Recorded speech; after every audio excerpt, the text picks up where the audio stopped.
A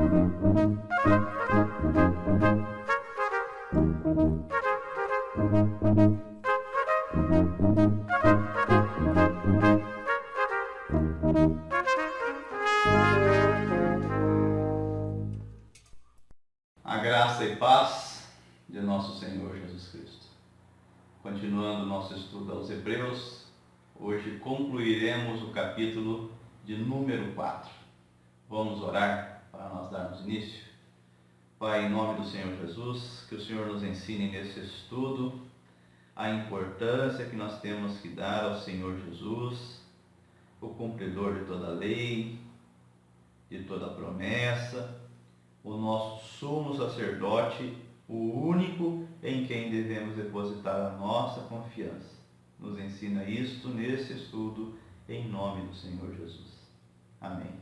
Vamos ler Hebreus capítulo número 4, versículos 14 até 16, diz assim: Tendo, pois, a Jesus, o Filho de Deus, como grande sumo sacerdote que penetrou os céus, conservemos firmes a nossa confissão, porque não temos sumo sacerdote que não possa compadecer-se das nossas fraquezas.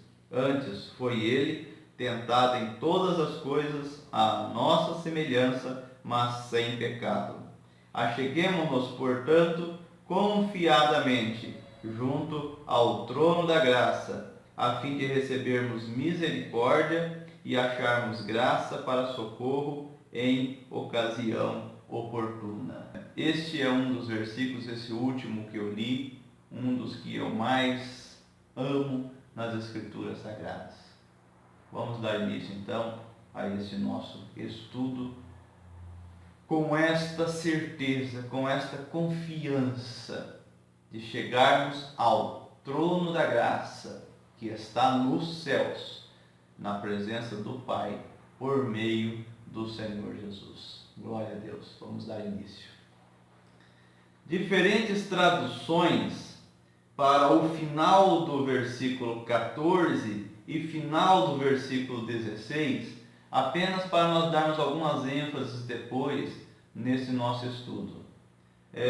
O versículo 14 no seu final, na versão Almeida Revista e Atualizada, diz para conservemos firmes a nossa confissão. O Novo Testamento Interlinear Analítico Grego-Português diz: retenhamos a nossa confissão. A Nova Versão Internacional, ela diz: apeguemo-nos com toda a firmeza à fé que professamos. E a Sociedade Bíblica Britânica diz: guardemos firmes a nossa confissão. Já o versículo número 16, no seu finalzinho, ele tem algumas traduções diferentes também, a saber, Almeida Revista e Atualizada diz: a fim de recebermos misericórdia e acharmos graça para socorro em ocasião oportuna. O Novo Testamento Interlinear Analítico Grego-Português traduz: para recebermos misericórdia e encontrarmos graça para auxílio em tempo de necessidade. E a Nova Versão Internacional traduz: a fim de recebermos misericórdia e encontrarmos graça que nos ajude no momento da necessidade. Eu dou essa dica a você que está assistindo esse estudo. Sempre procure, para você entender a Bíblia, uma das regras. Procure ver o mesmo versículo traduzido em diferentes traduções. Pega a Nova Versão Internacional, Almeida Revista Atualizada, Almeida Revista Corrigida. No bibliaonline.com.br você encontra a tradução da Sociedade Bíblica Britânica. Tem outras traduções. Procure sempre ver o mesmo versículo sob diferentes traduções. E apenas isso lhe ajudará a compreender um pouco melhor a Bíblia. Isso já é o princípio, a primeira dica para você entender o texto sagrado das Escrituras. Objetivo desse estudo: entender a razão pela qual o Senhor Jesus se tornou sumo sacerdote dos que nele depositam sua fé. O sumo sacerdócio em si será analisado no decorrer da epístola. Esse estudo visa entender por que os seres humanos precisam do Senhor Jesus como seu sumo sacerdote. Por que as pessoas precisam do Senhor Jesus como seu sumo sacerdote? Como eu disse, esse sumo sacerdócio do Senhor tem que ser entendido em Hebreus, mas é a partir do capítulo de número 5 que nós vamos literalmente entrar nisso. Hoje a nossa preocupação, o objetivo desse estudo, por que as pessoas precisam ter o Senhor Jesus como seu sumo sacerdote? E como nós podemos ter o Senhor Jesus como nosso sumo sacerdote? A partir desse estudo, nós começamos a responder a essa questão. Vamos então aqui aos detalhes do nosso estudo. A razão do Senhor Jesus ser chamado pelo autor aos Hebreus de sumo sacerdote, lembrando que ele nunca foi sacerdote por não ser um levita, será analisado do capítulo 5 em diante. O Senhor Jesus nunca foi sacerdote. E dentro do costume da legislação de Israel, para ser um sumo sacerdote, a pessoa precisaria ser um sacerdote. Dentre os sacerdotes, era feita então a eleição do sumo sacerdote. Todo sumo sacerdote então foi um sacerdote. O Senhor Jesus nunca foi sacerdote. E ele nem o poderia ser, por não ser um levita. Ele nasceu em Belém e cresceu na cidade de Nazaré. Isso é o território da Judéia. Então, ele não tinha uma tradição levita, ele não era diretamente descendente de um levita. Ele não poderia ser sumo sacerdote, muito menos, nem sacerdote, quanto menos sumo sacerdote.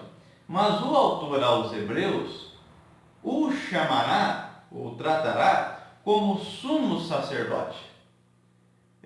Isso é interessante. Em vida, nunca nem sacerdote ele foi, e nem o poderia ser. Mas, após a sua morte e ascensão aos céus, sua morte, ressurreição e ascensão aos céus, então o autor o chama de nosso sumo sacerdote. Primeira questão para nós analisarmos, né? Isso é muito interessante. Nesses versículos do capítulo 4, o que o autor pronuncia é a importância da obra sacerdotal do Senhor Jesus aos que nele depositam sua fé. Importância da obra sumo sacerdotal do Senhor Jesus aos que nele depositam a sua fé. Ou seja, ele é sumo sacerdote somente de quem deposita nele a sua fé. Somente. Primeira questão está aqui. Segundo, qual a importância de nós depositarmos no Senhor Jesus a nossa fé para ele ser o nosso sumo sacerdote? Em que isso nos ajuda, resolve os nossos problemas, o que nós podemos encontrar com isso? Esse é o objetivo desse estudo. A primeira importância frisada pelo autor, a necessidade de fé no Senhor Jesus. A conjunção, pois, do versículo 14, faz uma ponte entre o perigo da incredulidade, tratado anteriormente com a confissão de fé, que o autor sabia que muitos tiveram e que serão estimulados a manterem. Conforme a tradução da NVI, apeguemo-nos com toda a firmeza à fé que professamos. Aqui está a importância. Quando você ouve a palavra de Deus, você a ouve, pelo menos quem prega com o objetivo de que você receba ela com fé. Então toda pessoa precisa ter um dia na sua vida em que ela ouve a mensagem do Evangelho e a recebe com fé. E a partir daí ela se apega com muita fé à verdade que ouviu. Essa é a importância. O Senhor Jesus é o sumo sacerdote daqueles que se apegam apegam à verdade que ouviram. Que verdade é essa? Que Ele é o nosso Senhor e Salvador. E, portanto, nele nós depositamos a nossa fé. Os hebreus creram no Senhor Jesus, porém, eles estavam passando por uma grande provação e por isso mesmo eles precisavam continuar firmes na sua fé. Então o autor nos lembra a que permaneçam firmes na fé que professaram. Então eu tenho que te fazer uma pergunta agora. Atenção à pergunta que eu vou te fazer. Você já professou a fé no Senhor Jesus? Você já se batizou? Você já morreu para a velha criatura? Você já creu no Senhor Jesus, entregou a vida a Ele e professou a sua fé? Ou você ainda não professou a fé no Senhor Jesus e ainda não o tem como seu único Senhor e Salvador? Essa é a pergunta que eu tinha para te fazer. Por quê? Porque se você não professou a sua fé, se você ainda não se decidiu pelo Senhor Jesus, que te buscou e te busca e por isso mesmo sempre fala da sua palavra por meio da Bíblia, e então os pregadores falam por meio da Bíblia e você agora está assistindo esse estudo, como é que você vai permanecer firme em uma fé que você ainda não professou? Pense nisso. A segunda importância desses versículos. Ele faz um resumo do que virá a falar. Somos frágeis em nossa humanidade e precisamos de alguém que, sendo todo-poderoso, possa se compadecer de nós. Versículo número 15. Você é frágil e eu sou frágil. Todos nós somos frágeis. Tem pessoas que gostam de bancar o durão, mas todos nós somos frágeis. Em algum momento da vida acontece alguma coisa que revela a nossa fragilidade. Seja uma morte, uma doença, um desespero devido a questões financeiras e tantas outras coisas. Chega um momento em que nós demonstramos que nós somos frágeis. E todo aquele que professa a fé no Senhor Jesus tem um Senhor todo-poderoso que mora nos céus, mas que um dia morou na terra e passou por toda a nossa fragilidade e pode se compadecer de nós. Ele não é um super-herói fabricado pela mente humana. Ele é o poder de Deus, ele é o Filho de Deus, que veio ao mundo, que provou da nossa humanidade, e ele entende a nossa fragilidade. Ele quer então que nós depositemos nele a nossa fé, porque ele quer nos oferecer socorro nos momentos das nossas dificuldades. Glória a Deus por isso. Que Senhor maravilhoso que nós temos, o nosso sumo sacerdote, o Senhor Jesus. Eu falarei mais acerca do sumo sacerdócio. Explicarei mais o que é o sumo sacerdócio.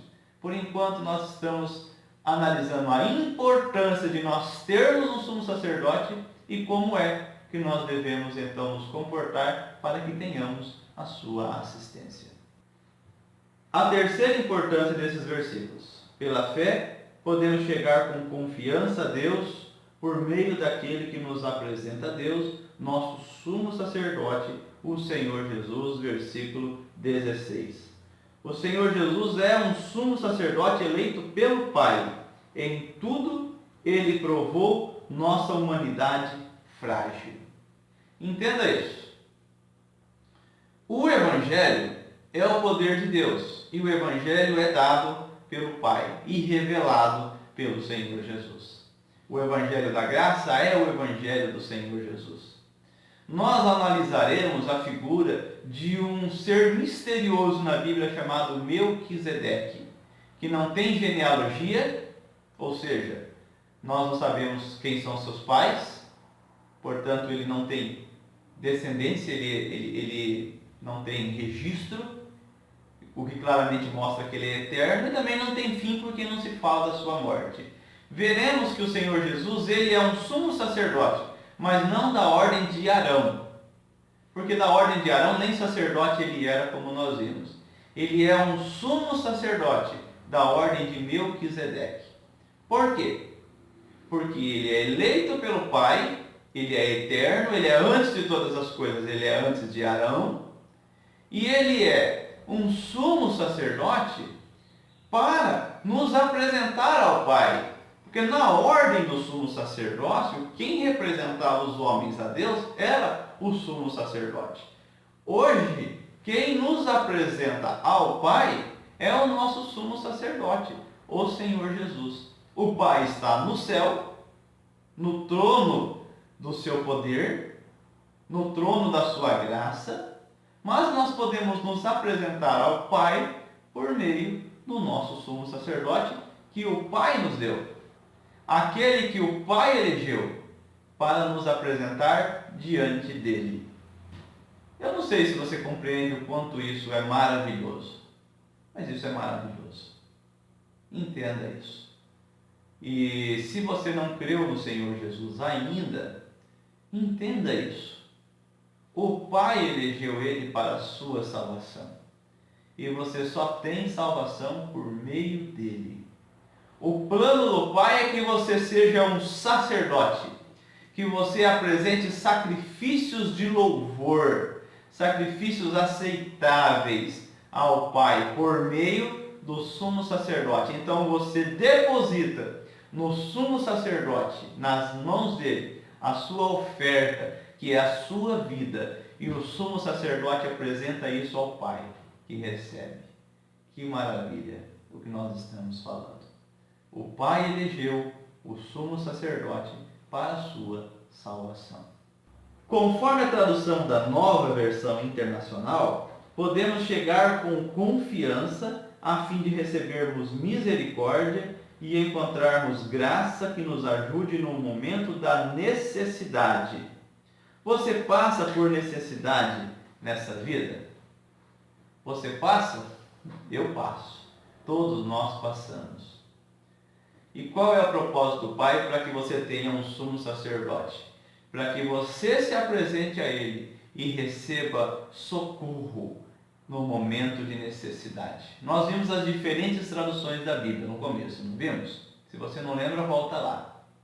Nos momentos de necessidade, nos momentos que você precisa de socorro, você pode encontrar, porque o Senhor Jesus sabe muito bem o que é passar por necessidade. Ele, em um dos momentos, ele clamava ao Pai que, se possível, afastasse dele aquele cálice, porque estava doendo na alma humana dele o sofrimento. Ele sabe o que é sofrer. Ele entende o seu sofrimento. E nos momentos de necessidade, você pode dobrar os seus joelhos, clamar pelo favor dele, porque ele te ouve. Ele entende o seu sofrimento. Ele é o seu sumo sacerdote, se nele você deposita a sua fé. Algumas lições práticas que nascem dessa passagem, é para nós compreendermos isso que nós estamos estudando. Nós já temos um sumo sacerdote, não devemos esperar por sua vinda. Ele não é uma promessa, é uma realidade. Se você acha que você vai conhecer o Senhor Jesus quando você estiver no céu, provavelmente você não estará no céu. E eu digo provavelmente porque eu não quero afirmar nada. Eu não dou salvação para ninguém.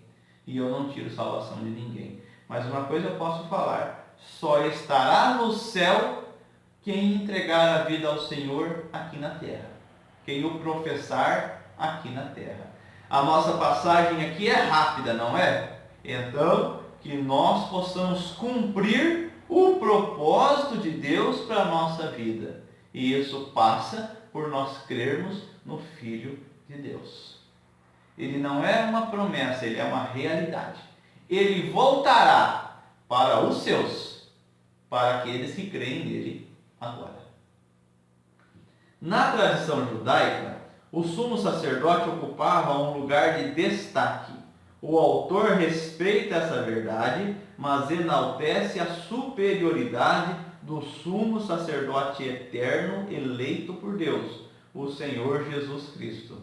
Isso mostra que nenhum ser humano deve ter destaque entre Deus e os homens.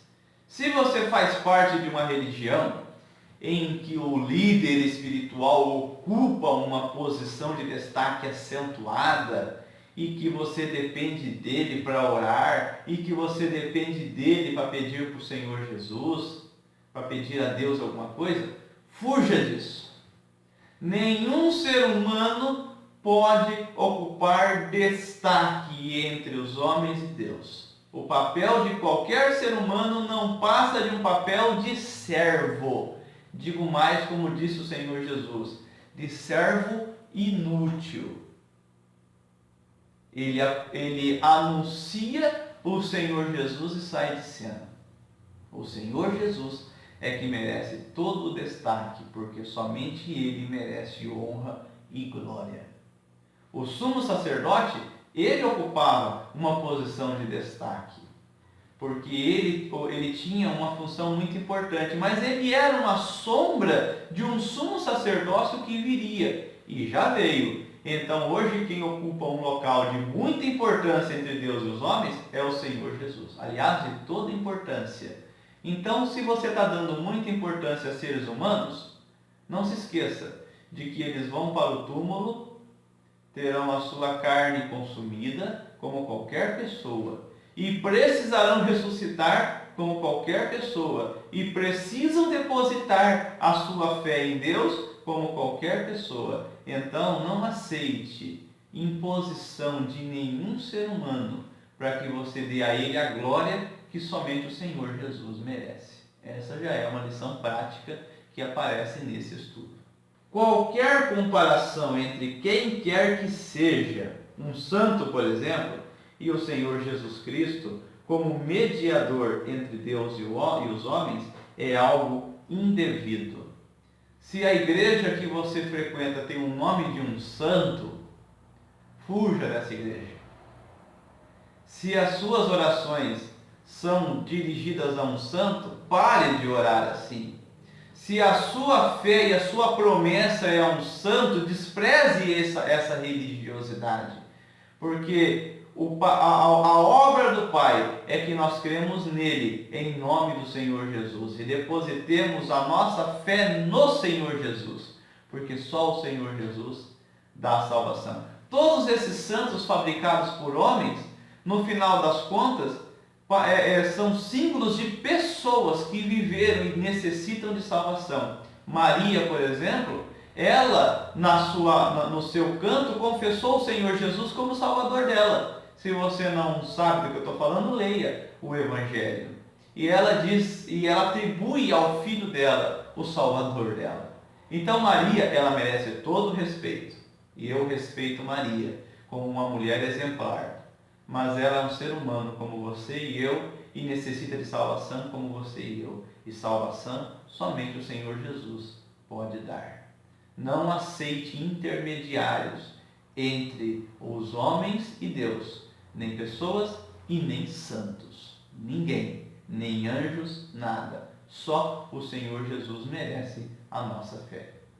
A dimensão salvífica da ação do sumo sacerdote, o Senhor Jesus Cristo, nos é apontada com o testemunho que ele penetrou os céus. Jesus Cristo não necessita, a exemplo dos demais sumos sacerdotes, repetir o sacrifício. Sua ação não foi simbólica. Ele entregou-se a si mesmo. Seu sacrifício é único. Aconteceu uma vez por todas e é para sempre. Hebreus 7, 27. Olha que recado lindo que nós temos aqui do autor aos Hebreus. Como eu já disse antes, o autor aos Hebreus, ele fala dentro da cultura do povo hebreu. Para nós temos uma dificuldade, nós precisamos entender, relembrar o que vivia o povo hebreu. Mas eles que receberam essa epístola, de quem nós não sabemos, porque nós não conhecemos o autor aos Hebreus, as hipóteses são muitas, mas quando eles receberam, eles entenderam exatamente o que o autor propunha. E quando ele disse, no versículo 14, tendo, pois, a Jesus, o Filho de Deus, como grande sumo sacerdote que penetrou os céus, conservemos firmes a nossa confissão. Ora, os sumos sacerdotes apresentavam sacrifícios que precisavam ser renovados. Todo ano ele precisava cumprir todo aquele ritual. Por quê? Porque primeiramente ele era pecador e ele oferecia um sacrifício por si mesmo. Aprovado então por Deus, ele apresentava um sacrifício em prol dos demais. Mas o Senhor Jesus Cristo, ele é apontado pelo autor aos Hebreus como tendo apresentado um sacrifício único. E ele, depois disso, ele penetrou os céus. Ou seja, ele próprio, não a oferta dele. Se a oferta do sumo sacerdote penetrava os céus, mas não o sumo sacerdote, que continuava na terra e continuava sendo pecador, o próprio sumo sacerdote, o Senhor Jesus, não somente a obra dele penetrou os céus, como ele mesmo. Onde é que ele está hoje? Ele está nos céus. E ele não precisa mais repetir o seu sacrifício. Ele fez o seu sacrifício de uma vez por todas. O autor ainda vai dar esse detalhe, que realizou o sacrifício de uma vez por todas. Portanto, a obra da salvação está concluída. A obra da salvação terminou. Não há mais nada que Deus tenha que fazer pelos homens. É por isso que às vezes eu não entendo certas músicas cantadas nas igrejas, como uma música que já tantas vezes falei contra ela. O melhor de Deus ainda está por vir. O que Deus tem de melhor para nós? Se a obra de salvação dele, realizada no Filho dele, e que custou tanto ao Filho dele, já está pronta, o que Deus tem melhor para nós? Ah, não, mas isso daí está dizendo das coisas que nós precisamos, das coisas que Deus vai fazer. Bênçãos financeiras, materiais para uma vida temporal é melhor do que a obra de salvação do Senhor Jesus que nos leva para o céu? Para mim não. Para mim, a obra de salvação que Deus nos deu no seu Filho, o Senhor Jesus, é a melhor coisa para nós. Porque se tudo estiver ruim aqui, se nada estiver tendo solução, mas eu sei que se eu depositar a minha fé até o dia em que isso acaba, essa vida acaba e eu vou morar com Deus, para mim nada é melhor do que isso. Tomara que para você também não. O nosso sumo sacerdote foi tentado em todas as fraquezas humanas, assim como nós somos tentados. O detalhe é que ele nunca pecou. Todo aquele que deposita nele sua fé pode chegar com confiança ao trono da graça, a fim de encontrar ajuda em tempos de necessidade, conforme o versículo 16. O sumo sacerdote Senhor Jesus, ele realizou o sacrifício de uma vez por todas, penetrou os céus, está assentado à direita de Deus, e se você deposita nele a sua fé, se você guarda firme a fé que você professou, como nós vimos em uma das traduções desse versículo, quando você ora, a sua oração não fica no local onde você orou. A sua oração vai até Deus, por meio do Senhor Jesus. E você pode encontrar socorro em momento oportuno. Você pode encontrar auxílio em momento de necessidade. E se você não está passando, você vai passar. Eu não estou te dando uma má notícia e nem estou te desejando isso. Eu só estou te dando boas-vindas à humanidade. Porque a humanidade é marcada por fraquezas, por necessidade. E eu também tenho os meus momentos de necessidade. E eu preciso confiar no Senhor Jesus Cristo e me apegar com firmeza à fé que eu professei. Resumindo então, esse nosso estudo dessa passagem de Hebreus. O cristão só pode ter uma pessoa a quem se apresentar quando quer dirigir uma oração a Deus, o Senhor Jesus. Ele é nosso sumo sacerdote e na ordem levítica era o sumo sacerdote quem se dirigia a Deus em favor do povo. Era através do sumo sacerdote que o povo era perdoado. Se você está acompanhando este estudo aos Hebreus, você vai aprender aos poucos o que era o sumo sacerdócio. Mas hoje já fica uma dica. O sumo sacerdote era através dele que as pessoas se dirigiam a Deus. Ou seja, ele recebia a oferta do povo e o povo então recebia o perdão de Deus por meio dele. Mas o sumo sacerdote, ele era uma sombra. Ele apontava para alguém. Ele apontava para o Senhor Jesus, que seria o sumo sacerdote. Não segundo a ordem de Arão, mas segundo a ordem de Melquisedeque. Sobre isso eu vou explicar, não nesse estudo, nos próximos estudos. O ser humano só pode se apresentar a Deus por meio de uma pessoa, o Senhor Jesus. Nós temos o Senhor Jesus, o único mediador entre Deus e os homens. Isso está em 1 Timóteo, capítulo 2, versículo 5. Quem confia em outros intermediários, na verdade, não confia no Senhor Jesus como seu sumo sacerdote. Se você não gostar do que eu vou te falar agora, tudo bem. Eu posso ficar impopular, eu posso não agradar, mas antes de não agradar do que omitir a verdade. Se você confia em santos, se você confia em pessoas para você se apresentar a Deus, para você se dirigir a Deus, para você fazer uma promessa, para você cumprir uma promessa, você na verdade não confia no seu sumo sacerdote. Primeiro, Deus não pediu para você fazer promessas. Já começa por aí. O Senhor Jesus não requer que nós façamos promessas. Ele requer que nós depositemos nele a nossa fé. Outra coisa, se alguém está fazendo promessas a santos para obter a graça ou o favor de Deus, não entende nada da revelação de Deus dada no Evangelho, pois é através do Senhor Jesus que nós obtemos a graça da aprovação de Deus. E se Deus quer ser favorável à nossa necessidade, Ele o será, na pessoa do seu Filho Jesus. Se Ele não quiser atender uma prece nossa, Ele não vai atender. Se Ele quiser atender, Ele vai atender. Mas tudo passe por meio do Senhor Jesus, porque no Senhor Jesus e somente no Senhor Jesus nós devemos depositar a nossa fé. Diz a palavra de Deus, Ele é o único mediador entre os homens e Deus. Ele é o único que fica no meio do caminho. Então Ele é o único em quem nós podemos depositar a nossa fé. É nele, em nosso sumo sacerdote, que devemos depositar nossa confiança, nossa fé. Foi Ele quem se fez humano como nós, para em tudo conhecer nossas limitações e fraquezas, podendo assim se compadecer de nós. Sendo forte, se fez frágil, para entender nossa fragilidade e nos dar socorro quando dele precisamos.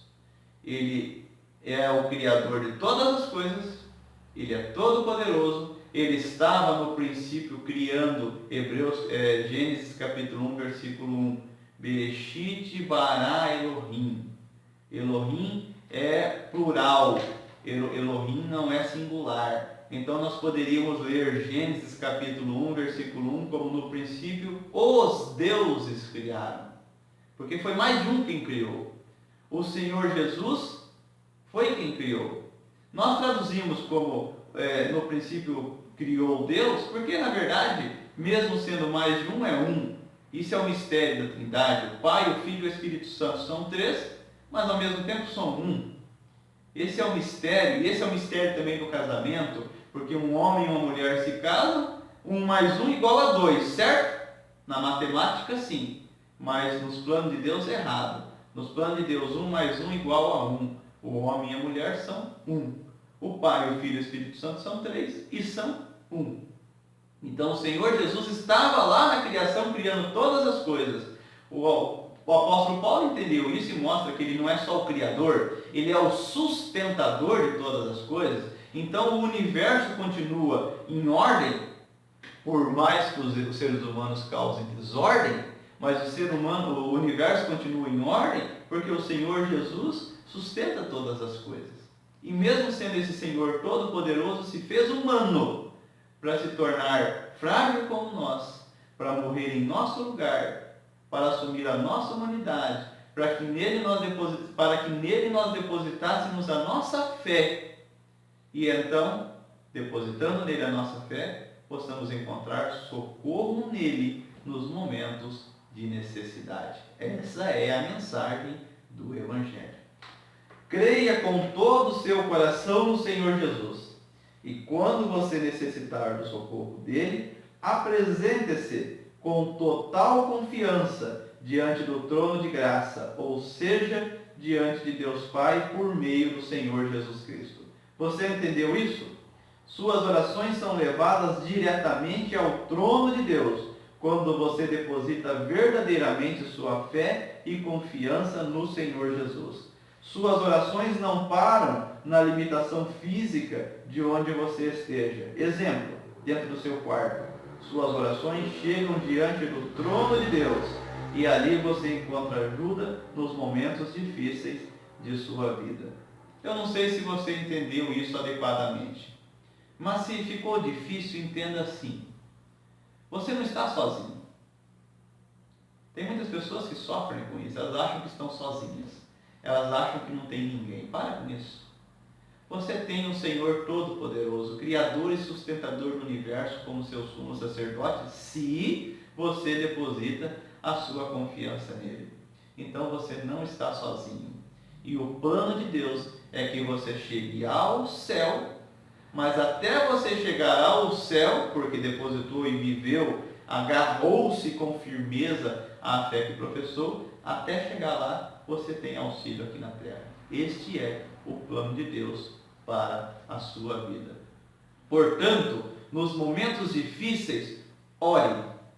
Mas ore com confiança, porque quando você ora, a sua oração é ouvida e você encontra graça. Se você não encontra a solução que você deseja, você encontra a graça de Deus. O apóstolo Paulo orou para que Deus afastasse dele o tal espinho na carne, que ninguém sabe o que é. Deus disse que não iria tirar, mas que a graça dele bastava ao apóstolo Paulo. Olha que interessante, hein? Olha que interessante. O apóstolo Paulo orava e pessoas até ressuscitaram. Doentes ficaram curados. Aí quando ele ora por si, Deus diz: a minha graça te basta. Eu acho que o apóstolo Paulo poderia ter ficado tão triste com isso e falado: poxa, Senhor, o Senhor abençoa outras pessoas através da minha vida, mas eu mesmo não? Comigo o Senhor não se importa? Quando a graça de Deus ela inunda o nosso coração, nós entendemos adequadamente o melhor de Deus para a nossa vida. E então ele cantou aquele canto lindo que nós cantamos, nas igrejas: de boa vontade, mais me gloriarei nas fraquezas, para que em mim repouse o poder do Senhor Jesus. Que maravilha! Paulo não teve o que ele queria atendido, mas a resposta que Deus deu foi melhor para a vida dele do que se Deus desse aquilo que ele pedia. Sabe o que eu aprendo com isso? Presta atenção. Nós somos seres muito egoístas. Muito egoístas. E nós temos o hábito de achar que Deus tem que nos dar aquilo que nós pedimos. Se nós entendêssemos a oração do Pai Nosso, nós não cometeríamos esse erro. Seja feita a sua vontade, assim na terra como no céu. O Senhor Jesus não nos ensinou a orar para que Deus fizesse a nossa vontade, mas para que Deus fizesse a vontade dele. O apóstolo Paulo entendeu isso. Ele pediu sim aquilo que ele queria, mas ele recebeu aquilo que era a vontade de Deus. E ele ficou feliz com a vontade de Deus. Ore assim, com confiança ao seu sumo sacerdote. Se você conseguir aquilo que você pediu, seja feliz com isso. Se você não conseguir aquilo que se você não receber aquilo que você pediu, mas aquilo que é a vontade de Deus, seja mais feliz ainda. Porque a vontade de Deus é o melhor para as nossas vidas. E o nosso sumo sacerdote está aguardando que nós oremos assim, com essa total confiança depositada nele. Que glória poder pensar assim. Não seja incrédulo, não seja religioso, aquele tipo de pessoa que deposita sua fé em tudo quanto é santo ou pessoa. Entregue sua vida ao Senhor Jesus. Viva conforme a palavra de Deus e passe a depender da ajuda de Deus por meio de nosso sumo sacerdote, o Senhor Jesus. Viva por meio da fé no Senhor Jesus. Deposite a sua fé só no Senhor Jesus, em mais ninguém, em nenhuma pessoa, em santo nenhum, em nada. Não deposite sua fé no sistema político, não deposite sua fé no sistema econômico, nenhum santo, nenhuma pessoa. Deposite a sua fé no Senhor Jesus, o nosso sumo sacerdote poderoso, o nosso sumo sacerdote que o Pai deu, o Criador e sustentador de todas as coisas, aquele com quem nós iremos morar, se guardarmos firme a nossa confissão, a nossa fé. Eu termino assim esse estudo. Que a graça e a paz de nosso Senhor Jesus Cristo inunde o nosso coração e nos dê essa certeza de confiar no nosso sumo sacerdote. Esse foi mais um momento aprendendo o Evangelho verdadeiro. Eu sou Mário Violada. Aguardo você para nós continuarmos aprendendo Hebreus. Que você confie plenamente no nosso sumo sacerdote e deposite nele, somente nele, sempre a sua fé. Amém.